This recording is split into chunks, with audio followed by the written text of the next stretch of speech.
তারা বিভিন্ন ইস্যুতে নিজেদের পরিচয় গোপন করে এখানে একটা ঘোলা পানিতে মাছ শিকারের ব্যবস্থা করতে চায়। সেটা দৃশ্যমান হয়েছে। যারা আন্দোলন করছে তাদের মধ্যে অনেকে দেখা যায় আসলে ছাত্রই না, পরীক্ষার্থীই না।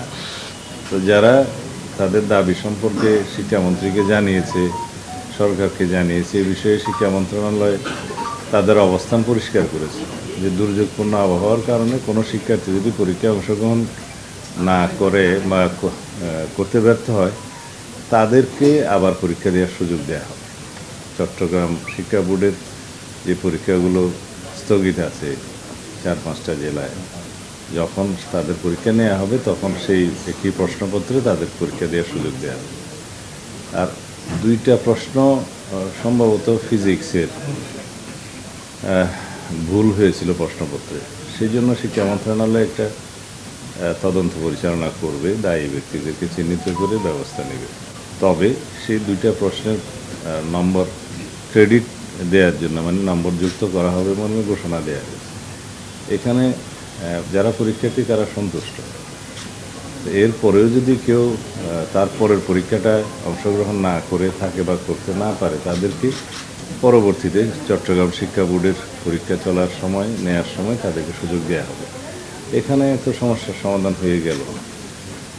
আর একটা মন্তব্যের কারণে অনেকে দুঃখ পেয়েছেন, সেটা শিক্ষামন্ত্রী সংসদে তার বক্তৃতায় দুঃখ প্রকাশ করেছেন। এ নিয়ে আর বেশি কিছু বক্তব্য তো বলার নাই।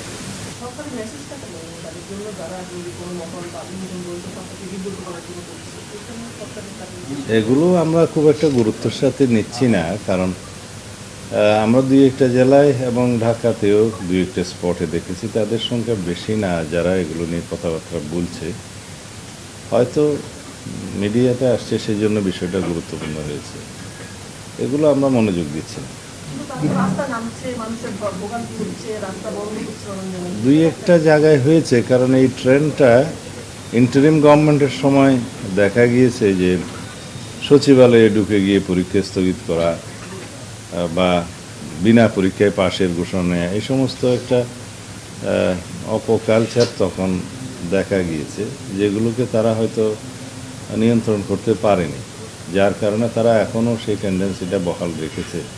তবে তাতে করে আমরা শিক্ষার মান ক্ষুণ্ণ হোক এরকম কোনো বিষয়ে আমরা অ্যালাউ করব না, কারণ আমরা নকলমুক্ত পরিবেশে পরীক্ষা নিতে চাই এবং বাংলাদেশের যে শিক্ষার মান সেটা অনেক নিচে নেমে গিয়েছিল, সেটাকে আমরা পুনরুদ্ধার করে জাতীয়ভাবে আমরা একটা শিক্ষিত শক্তিশালী জাতি গঠন করতে চাই।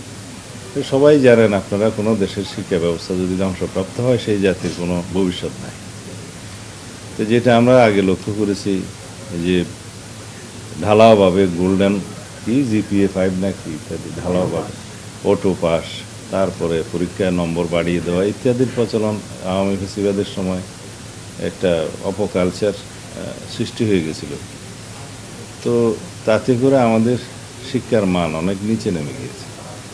আমরা এখন চেষ্টা করছি, কিছুদিন সময় লাগবে, কয়েক বছর সময় লাগবে, যাতে করে আমাদের সন্তানরা, এই জাতির ভবিষ্যৎ, তারা যাতে প্রকৃত শিক্ষায় শিক্ষিত হতে পারে এবং একটা নলেজেবল, জ্ঞান সমৃদ্ধ, প্রযুক্তি নির্ভর এবং বিশ্বের সাথে তাল মিলিয়ে প্রতিযোগিতায় টিকতে পারে সেরকম জাতি আমাদের বিনির্মাণ করতে হবে। সেই বিষয়ে আমরা আপোষহীন।